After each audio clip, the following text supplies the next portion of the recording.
parent, the oldest, the logical next king, until he was murdered by his half-brother, Absalom, as payback because Amnon violated his brother's sister. And so Absalom was then next in line, and he was one of David's favorite sons, but Absalom violated David's wives and died in a tragic accident involving, as I explained, his beautiful long flowing hair and some low-hanging tree branches. So number 1 and 2 are both out. Number 3 isn't even named. Number 4 decides to close down this circus. Adonijah simply proclaimed himself the new king, and the priests and generals jumped right on board until Bathsheba went to David with a strategy to eliminate number 4 and skip over 5, 6, 7, 8, and 9 so that her son, number 10, still just a teenager, would immediately be crowned king of Israel, after which number 4 would be killed for treason, and 5, 6, 7, 8, and 9 probably went into hiding for their health. It was a bloodbath on the way to the coronation of King Solomon. But now, here we are. And so, who is Solomon? I'm sure you've heard his name many times, but you may not know much about his story, other than now you know it was a bloodbath on the way to his coronation. Now, Solomon was not like Israel's first 2 kings. So unlike Saul and David, he'd never been a warrior. He'd never fought in a battle or led any troops. Like David, he'd never had to work a day in his life. He hadn't killed a giant. He hadn't needed to hide from his wildly jealous, mad father-in-law intent on killing him. No, so it's kind of like the wealthy son privileged enough to travel to Europe and drink coffee in Paris one week and in Rome the next, and taking art classes and writing their thoughts in a journal. And I don't have anything against that. It's just to say, so Solomon's upbringing was filled with a kind of ease until he was suddenly thrust upon the throne. Because, son number 10, he wasn't prepared for the responsibility of leading this relatively now peaceful and prosperous kingdom, other than having experienced a peaceful and prosperous life, until Bathsheba pulled off this incredible upset. But there's one more important difference. You see, God had chosen Saul and David to be kings, not a clever mother. And so you may remember from earlier this summer how God relented to the people's demands that they have a king just like everybody else. So God directed the prophet Samuel to choose Saul. He was a very handsome man, a foot taller than everyone else. And God directed the prophet Samuel to choose Saul. However, of course, God later regretted that choice, which is what led Samuel to the house of Jesse to find the next king. And you'll remember how he passed over every one of his 7 sons, one after the other, and until he was prompted to remember, oh yeah, I do have one more son. And so David was summoned from his shepherd's life of daydreaming and ran home from the pasture. And remember, he tripped over a rock right in front of Samuel, and then he picked himself up, and red-faced, he heard Samuel say, hey, it's this one. God says this one. So what, though, did God think of the choice of Solomon? So here's what. So David's now sleeping with the ancestors, which means he's dead. Solomon had a dream in which God said, ask whatever you wish, and I'll give it to you. Which sounds kind of like a dream I'd like to have. And Solomon responded by complimenting his father and thanking God for having been so good to him. And Solomon extolled the ways in which David had lived faithfully and how his heart was right and how his relationships had been just. Sort of skipping over, the whole David and Bathsheba thing, how his mother had been treated, but, I don't want to be petty. So after offering genuine flattery for his father, he humbly told God, I'm too young for this. I'm inexperienced and I know next to nothing. But here I am, ready and willing. And since you asked, here's what I want. Give me a discerning mind and a listening heart so I can lead your people well. No one's able to govern without your help. And God was delighted with this request and responded, well, since you haven't asked for a long life, and since you didn't ask to become rich or that I smite your enemies, I'll give you what you want. And as a bonus, I'm going to give you wealth and glory too that you didn't ask for, and there will never be another king like you again. And if you stay on course, follow my ways, I'll give you a long life too, just like your father. And Solomon woke up and immediately went to Jerusalem to make offerings and sacrifices to God, and then threw a feast for his servants. So the whole selected and chosen by God thing, we've settled that. But soon his wisdom was tested. And it may be a story you've even heard before. It's about two prostitutes who came before the king. And the first woman said, my king, this woman and I live in the same house, and I had a baby, and 3 days later she had a baby. But one night in her sleep, she rolled over him, and he died. I was sound asleep when she got up and put her dead son at my breast, and then put my son at her breast. And when I got up in the morning to nurse him, here was this dead baby. But I could tell he wasn't mine. The other woman said, not so, the living one's mine, the dead one's yours. No, yours is the dead one, mine's the living one. And they argued back and forth in front of the king. And the king said, what are we to do? And they just went back to arguing again. The living son is mine and the dead son is yours. And the other woman said, no, the dead one's yours and the living one's mine. And finally the king said, silence.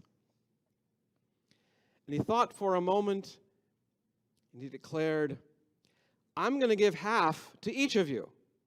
Bring me a sword, cut the living baby in two. And one said, good idea. And the other said, no, give her the whole baby. Don't kill him. And the king said, well, obviously, she's the real mother. Give the living baby to the first woman. And word got around about this, and everyone in Israel was in awe of the king's discernment. And King Solomon's wisdom is the stuff of legend. I mean, it fills pages in the Bible, such as the books of Proverbs and Ecclesiastes and the Song of Songs. And he didn't actually write all these, but the fact that they were attributed to him speaks of his importance. They say Solomon wrote 3,000 proverbs.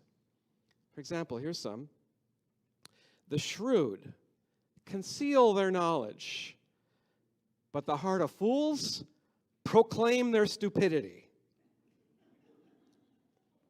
Fools see their own way as right, but the wise listen to advice. People who watch their mouths guard their lives, but those who open their lips are ruined. The book of Proverbs has 900 verses, some of them quite insightful. You can even think of some people in real life that this would apply to. And some of them are quite entertaining. And I encourage you, just pick up your Bible one day, and put your finger in on Proverbs. It's the book right past the Psalms. Just find some random verses. In fact, these three were just random. I just picked, didn't go looking for them. There's 900 of them, so, However, right, wise king. But there's always a however, right? Because there's another side to Solomon, which we shouldn't be surprised about, because we're all shadows and light. So it turns out he was also quite a terrorizing tyrant who didn't rule always very wisely. He had some very grand, very ego-driven building projects, like the largest palace in the known world at the time. And he had some quite expensive tastes. And you wonder, well, how did he fund all these? And yeah, they were wealthy, but there's a limit. And so he kept repeatedly squeezing each tribe and demanding ever increasing amounts of money from his people. And when they ran out of money, he made them slaves. And it was one thing to make slaves out of conquered peoples. He had about 100,000 of those, and not that that's right, but it is quite another thing when he enslaved upwards of 30,000 of his own people. Now, he did employ one cost-saving measure. So he wisely and prudently avoided going to war, which is a quite expensive endeavor. So instead, he created peace treaties by marrying the daughters and women of area kings and royalty. And his first wife was the daughter of the Egyptian pharaoh, which is highly ironic given the whole Moses thing. But in this way, he was able to expand his territory and his wealth one at a time until he famously had 700 wives plus 300 concubines. And then you think about it, that's time for one night with each woman every 2.5 years, which some of you might think is not such a bad deal. But each new wife would have required a dowry, itself a crushing burden, also placed on the backs of the poor. This wise king made some incredibly unwise decisions that caused people to turn against him, his own people. And he's able to tamp down the increasing rebellions, but upon his death, his foolish sons caused his whole kingdom to completely collapse, and it split apart. And that whole glorious united monarchy created by their grandfather David was over. Solomon reigned 40 years and died when he was the ripe old age of 55. Remembered for his extraordinary achievements, his accomplishments, tempered, like all of us, by our blind spots. But there is something he did very early on that we can do to help keep us on the right path. And that's to ask God, give me a discerning mind and a listening heart. See, both of those together, that's the essence of wisdom. Doesn't fix our problems, but maybe we avoid some, and when we do make error, we have a way to remind ourselves of the priorities when we have acted unwisely, to return again. Please, God, give me a discerning mind and a listening heart. Wisdom is heart and mind, to which, Jesus added to love God with heart, mind, soul, and strength. And if we do, we're fulfilling the first of the two most important commands. The second, of course, to love your neighbor as you love yourself. And what could be wiser than love? Well, I think we need to examine Solomon and to think about all the ways that he failed to recognize how love walks around in public. That when love walks around in public, there's justice.